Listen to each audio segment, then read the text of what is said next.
Oh, Jay Will is ready to go. Big Perk will be along with us as well. Off a wild night. Take us to Boston. Knicks and Celtics in the playoffs for the first time in 12 years.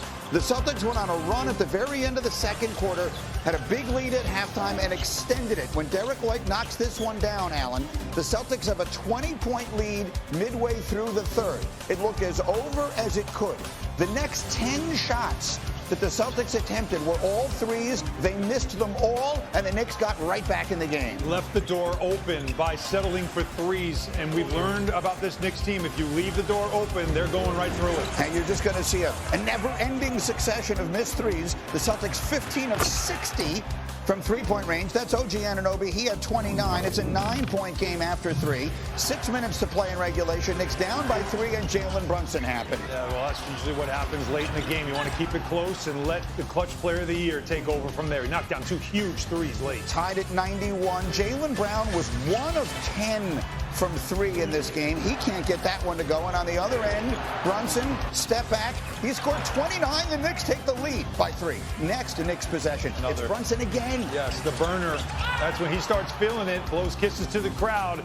There were some Knicks fans in Boston, too, Greeny. Knicks are up by 6. A minute to go now. Celtics down a deuce. That's Drew Holiday. Ties the game at 100. Sets it up for this moment. 5 seconds left on the clock. Tied at 100. Knicks on the road with a chance to steal game 1. And they get a pretty good shot at it. What a great play. A great pass and cut by Brunson. He always hits these. Look at his face. All right, sometimes you just got to laugh it off. Take another look. It's there to be had over the extended fingers of Horford. Instead, we're going to overtime. 3.5 minutes in the extra session. We're still tied at 100. And it's Hart, and it's Anunoby, and the Knicks have a 3-point lead after the foul shot. Anunoby was fantastic in this game at both ends of the floor. That was a tough finish. Again, he had 29. Here's Jalen Brown. Remember I said he was 1 of 10? That's the one. That cut it to a 3-point Knick lead. Last chance Boston. Celtics inbounding. 3 seconds on the clock in overtime. Down by 3. What kind of look are they going to get? Answer, none. Mikal Bridges rips it away from Brown, and that's how it ends. The Knicks absolutely steal one on the road in Boston to take home court advantage. And let me put into perspective the numbers. The Celtics shot an NBA record, postseason record, 60 threes. They missed 45 of them, also a postseason record. Every Celtic player that took a 3 missed multiple threes. Here are Tatum and Brown after the game. It felt like tonight they were kind of daring us to shoot. Like they wanted us to shoot those shots. And we didn't make them tonight. But I felt like we had a ton of good looks. You know, some maybe we forced up and we settled for sure. And we'll look at those and be better at those. But, you know, that's an abnormal game for us in terms of shooting the basketball. Obviously, in hindsight, you know, if we could go back, we probably would drive the ball a little bit more because we missed a lot of shots tonight.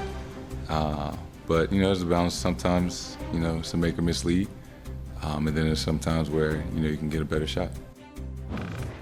Okay, put your feet up. We got a lot to say and plenty of time to say it. Winman, you were in the building. We'll start with you. What's the number one takeaway from a night where the Celtics took 60 threes and those turned into 45 points? Well, I've been to Celtics games in the past, Greeny, even playoff games where they've had bad shooting nights and they've kind of been a little defiant. They've said, this is our process, this is how we've won, and a lot of times they have a point. It may not have sounded like this, but this was them being a little conciliatory, admitting, man, maybe we shouldn't have taken this many.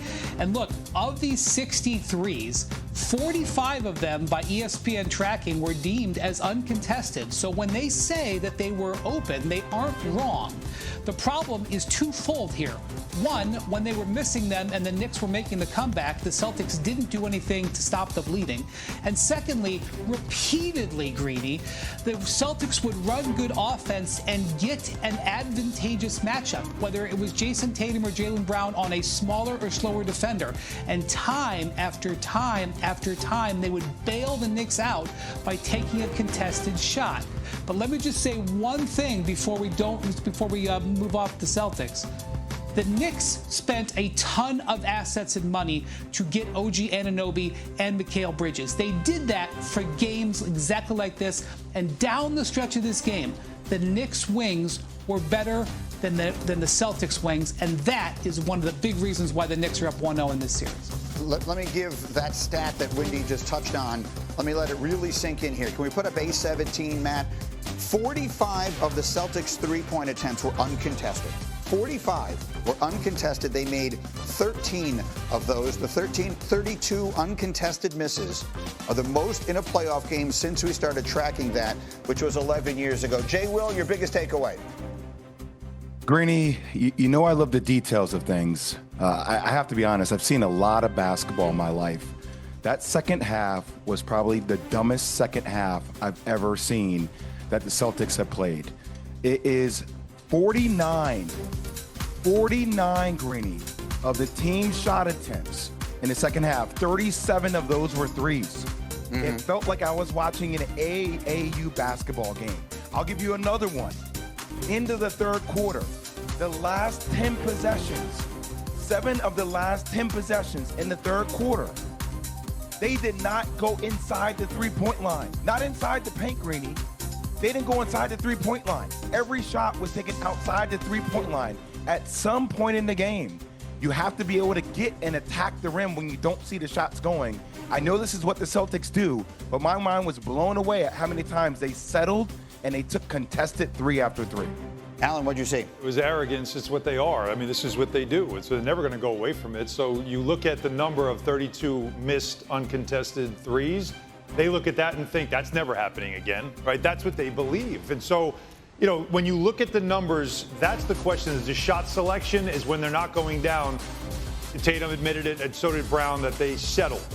I don't think the Knicks wanted them to take threes. In fact, they went into the series saying you have to take away the three from this team because they've murdered the Knicks all season with the three. But half of Jaylen Brown's shots were from three. 65% of Tatum's shots were from three. Derek White, 16 of his 18 were from three. That's what they were taking in this game because that's what they were getting in their offense. They're going to keep doing this.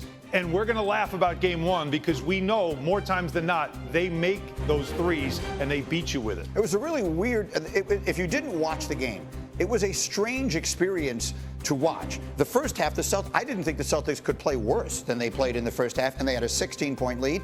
I never thought the Knicks played all that well, even in the second half, except for Brunson. They managed to come all the way back and win the game in overtime on the road to steal home court advantage from a team that everyone basically gave the championship to last summer.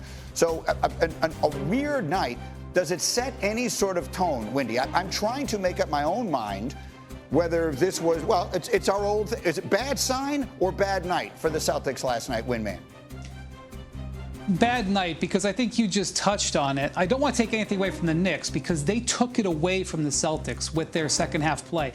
But in the first half, I was like, Greeny, I'm going to be home after 4 games because the Celtics played C- basketball, and as you said, we're up over 15 points. And I'm thinking, I don't think the Celtics can play worse than this, and they're not even breaking a sweat, and they're way ahead.